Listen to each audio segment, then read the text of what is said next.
Pernah kepikiran nggak soal hal yang aneh banget di zaman sekarang? Gini deh, di satu sisi ada ruangan yang sepi, aman, sama seorang profesional.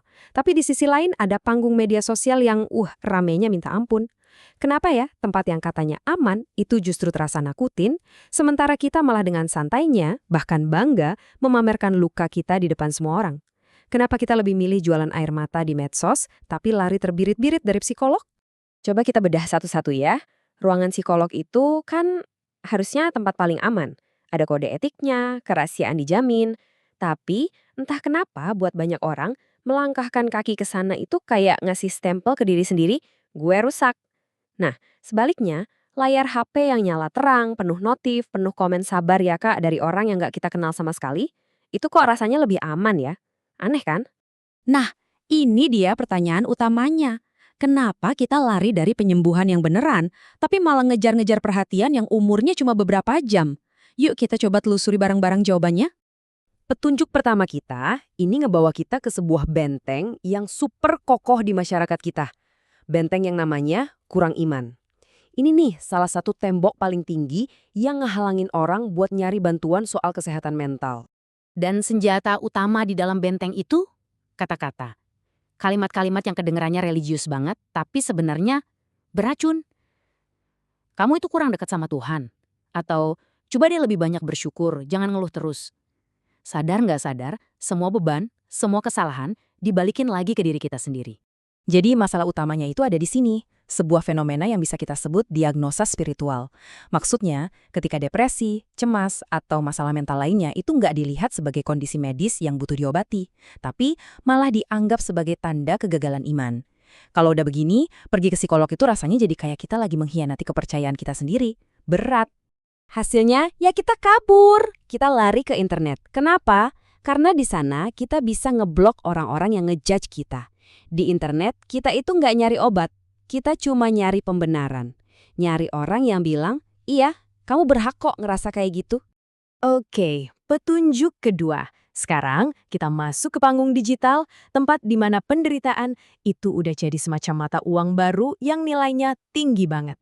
Kalau sama psikolog, transaksinya jelas. Kamu bayar sejumlah uang untuk dapat layanan profesional. Tujuannya cuma satu, biar sembuh. Tapi, di media sosial permainannya beda, dibalik. Kamu nggak bayar pakai uang, malah sebaliknya, kamu yang dibayar. Dibayar pakai apa? Pakai likes, komen, dan shares. Penderitaanmu itu jadi barang dagangan. Coba deh kita hitung-hitungan kasar. Terapi itu biayanya terasa mahal dan perhatian yang didapat ya cuma dari satu orang si terapis. Nah, kalau media sosial gratis, tapi potensi perhatian yang didapat nggak terbatas. Ini tuh sistem reward yang instan, yang bikin nagih banget. Dan ini kesimpulan yang paling bikin merinding. Tanpa kita sadari, kita jadi lebih takut kehilangan perhatian dari followers daripada takut kehilangan kewarasan kita sendiri. Kita jadi nolak buat sembuh, karena kalau kita sembuh, ceritanya selesai. Panggungnya jadi sepi, nggak ada yang nonton lagi. Sekarang kita sampai di bagian paling krusial. Twistnya ada di sini. Yuk kita bongkar bareng-bareng ilusi rasa aman yang kita dapat saat kita umbar semua kerapuhan kita di depan umum. Coba lihat deh paradoks gila ini. Kita takut sama satu orang profesional yang udah disumpah buat jaga rahasia kita. Tapi, kita dengan gampangnya percaya sama algoritma yang nggak punya muka, yang tujuan hidupnya cuma satu, ngejual data dan perhatian kita ke siapapun yang mau bayar paling tinggi. Prosesnya gini, simple banget. Langkah pertama, kamu merasa didengerin, divalidasi, rasanya lega banget. Langkah kedua, ini kenyataan pahitnya. Kamu itu sebenarnya lagi dimakan. Curhat di media sosial itu ibarat kamu lagi berdarah-darah di tengah lautan yang isinya penuh hiu. Ini dia kebenaran yang brutal. Rasa sakitmu, air matamu, semua lukamu itu buat mereka cuma konten, cuma hiburan sesaat buat ngisi waktu luang. Besok, lusa, mereka juga udah lupa karena udah ada luka baru yang lebih seru buat ditonton.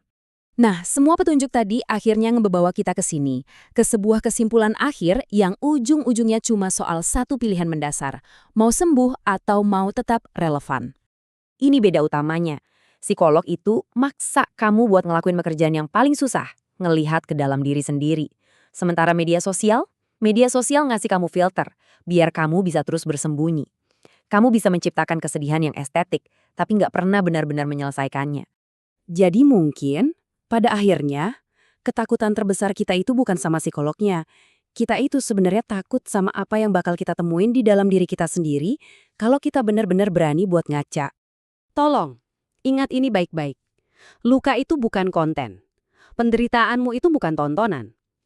Luka itu butuh diobati, bukan butuh tepuk tangan dari para penonton. Jadi, malam ini coba tanyain ke diri sendiri. Kamu beneran pengen sembuh atau cuma pengen tetap relevan di panggung ini? Ingat ya, psikolog itu bukan tempat buat orang gila. Psikolog itu tempat buat orang-orang pemberani yang udah capek buat pura-pura baik-baik aja.